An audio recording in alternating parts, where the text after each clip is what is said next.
13h30 à Kinshasa, Madame, Monsieur, bienvenue à ces mini-journaux sur Mandiko Télévision. La ville de Goma est secouée par une vague d'indignation suite à des événements alarmants survenus la nuit du 5 au 6 août. La société civile locale dirigée par Marion Gavou Kambale, président urbain, dénonce vigoureusement les violences armées, l'insécurité croissante et les perquisitions nocturnes brutales qui ont perturbé plusieurs quartiers de la ville. Regardez.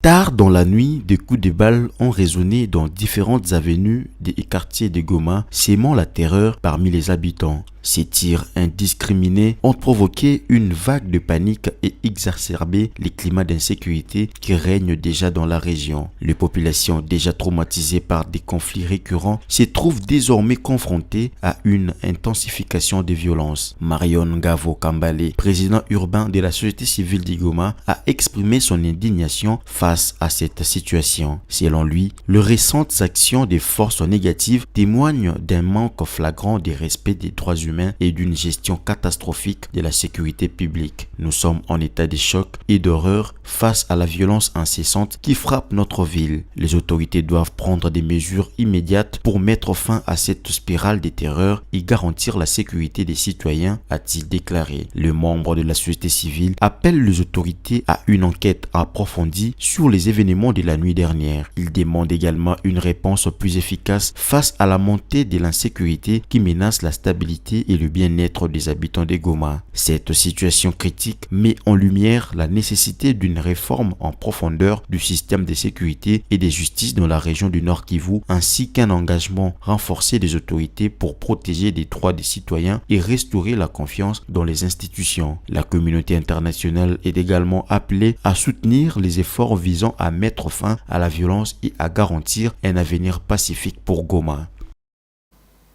Changeant de chapitre, au Sénat, les dépôts des candidatures pour l'élection de membres du bureau définitif du Sénat a débuté le lundi 5 août 2024 au Palais du Peuple à Kinshasa. Une dizaine de candidats aux 6 postes ont déposé leur dossier, parmi lesquels Bahatilou Kwebo et Jean-Michel Samalou Kondé, respectivement ancien président du Sénat et ancien ministre, membre de l'Union sacrée, la coalition de la majorité au pouvoir. Un membre d'Ensemble pour la République, parti d'opposition, a postulé au poste du rapporteur adjoint, le seul réservé à l'opposition. Regardez.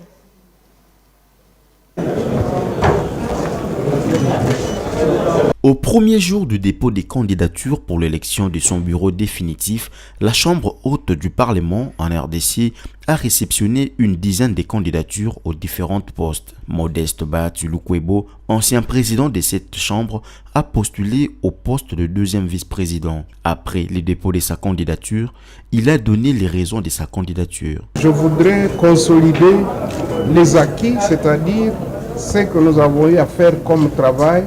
Vous savez, au jour d'aujourd'hui, le Sénat est devenu le point de mire de la République démocratique du Congo. Cela, c'est le fruit d'un travail qui a été fait par nous avec toute l'équipe des sénateurs et de l'administration du Sénat. Je ferai de manière à ce que le contrôle, qui est aussi une attribution du deuxième vice-président, soit le plus efficace possible. Vous savez que déjà dans la législature passée, le Sénat a montré qu'il n'est pas que budgétivore. Il a produit plus de 650 milliards de francs congolais suite au contrôle effectué par les sénateurs. Au poste du rapporteur adjoint, seul poste réservé à l'opposition parlementaire, Salomon Kalonda du parti politique Ensemble pour la République y aspire. La loi portant statut de l'opposition prévoit que les groupes politiques de l'opposition aient le droit d'être représentés au bureau des chambres délibérantes. C'est le cas du Sénat qui va bientôt élire son bureau définitif. Et il y a un poste qui est réservé à l'opposition, le poste de rapporteur adjoint, pour lequel un de nos sénateurs, l'honorable Salomon Kalonda de la ID, ici à ma droite, a fait acte de candidature avec l'appui de son parti politique Ensemble pour la République.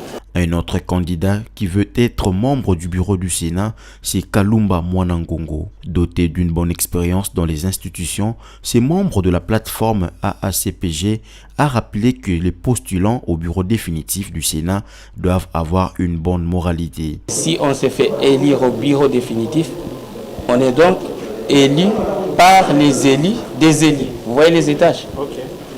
Donc, ce n'est pas une mince affaire. Et je pense qu'aujourd'hui, nos collègues sénateurs vont faire les choix de la raison, les choix de la qualité. Parce qu'à ce niveau-là, on a besoin non seulement de l'expérience en termes de parcours, de cursus, on a besoin de la formation adéquate parce que être rapporteur de la Chambre haute, c'est être en fait le porte-parole des sages. Il faut savoir répondre à toutes les occurrences qui peuvent se présenter devant nous. Pascal Bitika, membre de la plateforme A24 de Fifi Masuka, a des ambitions de concourir à cette élection comme questeur adjoint pour une bonne transparence dans la gestion des ressources financières. En tant que questeur adjoint, je vais me battre pour mettre en place un système. Et surtout, nous allons miser sur la transparence entre bureau et tous les membres, tous les sénateurs pour être clair avec vous. Pour sa part, Jean-Michel Samalou Konde, ancien Premier ministre, a déposé sa candidature au poste de président du Sénat. Cet ancien chef du gouvernement a une expérience pour avoir géré l'exécutif. Il rappelle que la probité morale est l'une des exigences pour bien diriger les institutions du pays. Notre règlement d'ordre intérieur du Sénat veulent aspirer à des fonctions au bureau. La Chambre doit faire preuve de plusieurs qualités, de probité morale, d'expérience. Et je pense que dans le cadre de cette expérience, j'ai apporté à cette Chambre, en tant qu'ancien parlementaire, et puis ayant eu l'occasion aussi d'avoir la gestion des questions publiques. Le dépôt des candidatures au bureau définitif du Sénat se clôture le mardi 6 août 2024. L'élection et l'installation du bureau définitif sont prévues les 10 août prochains. Parlons justice dans ce journal. Dans son arrêté rendu public ce lundi 5 août 2024, la Cour d'appel de Kinshasa-Gombe s'est déclarée compétente à juger Mike Mukebai Konso alors que les avocats de la défense avaient soulevé une exception d'incompétence mettant en avant le fait qu'avec la perte de son statut de député provincial, les prévenus ne jouissaient plus du privilège de juridiction. La prochaine audience en chambre foraine à la prison de Makala ce vendredi 9 août 2024. Merveille Labé.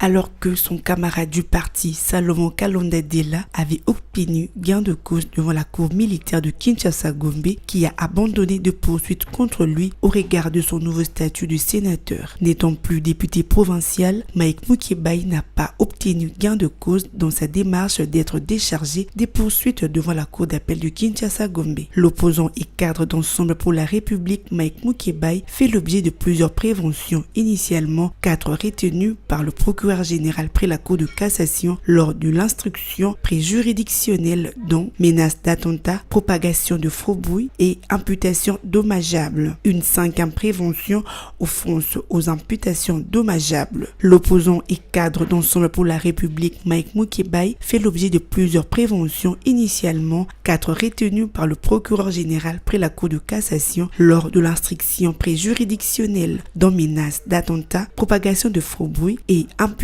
dommageable. Une 5e prévention offense au chef de l'État a été ajoutée à la cour d'appel. Ces accusations sont liées aux propos qu'il a tenus lors de son passage sur l'émission Libre Débat de la chaîne de télévision CML13 émettant sur TNT. Membre du parti Ensemble pour la République de Moïse Katumbi, Mike Mukebai est incarcéré depuis le 23 mai 2023 à la prison centrale de Makala. Son arrestation a suivi son soutien à la famille d'un mineur victime de violences lors d'une manifestation de l'opposition le 20 mai dirigée par Martin Fayulu, Moïse Katumbi, Matata Pogno et Deli Sanga, sévèrement réprimé par les forces de l'ordre provoquant de nombreux dégâts et blessés. Quittons Kinshasa pour l'Ituri, début le lundi 5 août 2024 des travaux d'évaluation de la performance de l'éducation nationale pour l'année 2023-2024 à Bunia, chef-lieu de la province de l'Ituri. C'est la province éducationnelle Ituri 1 qui est concernée par le diagnostic placé sous le thème « Amélioration de qualité de l'éducation » pour stimuler le développement socio-économique durant 3 jours. Les participants vont procéder à l'analyse et à la mise à jour de la carte scolaire et l'élaboration du plan d'action opérationnel pour l'exercice 2024-2025. Suivez. Pendant 3 jours, soit du 5 au 7 août 2024, les acteurs de la province éducationnelle de l'Ituri 1 sont appelés à évaluer les performances de la revue annuelle 2023-2024 pour jeter les bases de la production d'un plan d'action opérationnel 2024-2025. Le chef de la province éducationnelle de l'Ituri 1 donne l'importance de cette activité. L'organisation de la revue annuelle des performances revêt un caractère obligatoire à tous les niveaux, comme nous l'avions déjà dit, école, subdivision et le niveau provincial, et à travers les pays. Les matières à traiter dans ce dossier de la RAP à tous les niveaux découlent des missions de celle-ci, c'est-à dire l'évaluation des performances à tous les niveaux du secteur, la mise à jour de la carte scolaire, le suivi de la mise en œuvre des réformes et autres défis du secteur, la planification de l'année suivante. Les représentants du gouverneur militaire de la province de l'Ituri, Nganjole Amouti, a insisté sur la bonne préparation de l'année scolaire 2024-2025. Il nous faut évaluer sans complaisance notre PAO de l'année passée et produire un PAO 2024-2025 réaliste et ambitieux, faire des cartes ou faire la mise à jour de la carte scolaire sans compétence, faire une bonne planification. La bonne planification va prouver notre capacité matérielle à piloter le secteur. Les députés, les partenaires de l'éducation nationale et Nouvelle Citoyenneté participent aux travaux qui devront aboutir à la formation des recommandations pour la mise à jour de la carte scolaire et la planification de l'année suivante. Nous appelons Maman. L'actualité, c'est aussi en dehors de nos frontières. Nous sommes en Éthiopie où un glissement de terrain provoqué par de fortes pluies dans la région de Wolaitai, dans le sud de l'Éthiopie, a tué au moins 13 personnes et les nombres de victimes devraient augmenter, a déclaré lundi un responsable local. Les glissements de terrain sont fréquents pendant la saison de pluie en Éthiopie qui a commencé en juillet et devrait durer jusqu'à la mi-septembre. Suivez.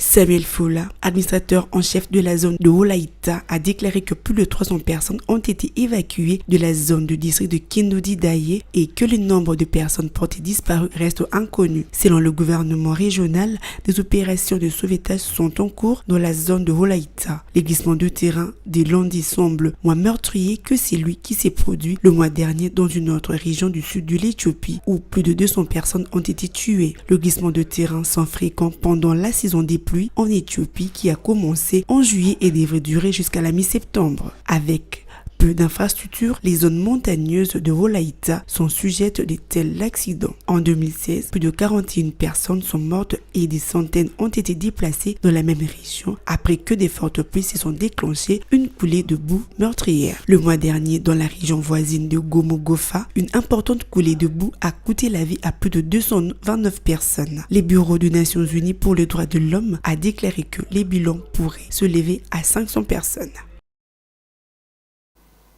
C'est la fin de ces bulletins. Madame, Monsieur. Merci de votre attention soutenue. Merci à l'équipe registrale. Restez branchés sur Mandiko Télévision. Une pensée, un écrit.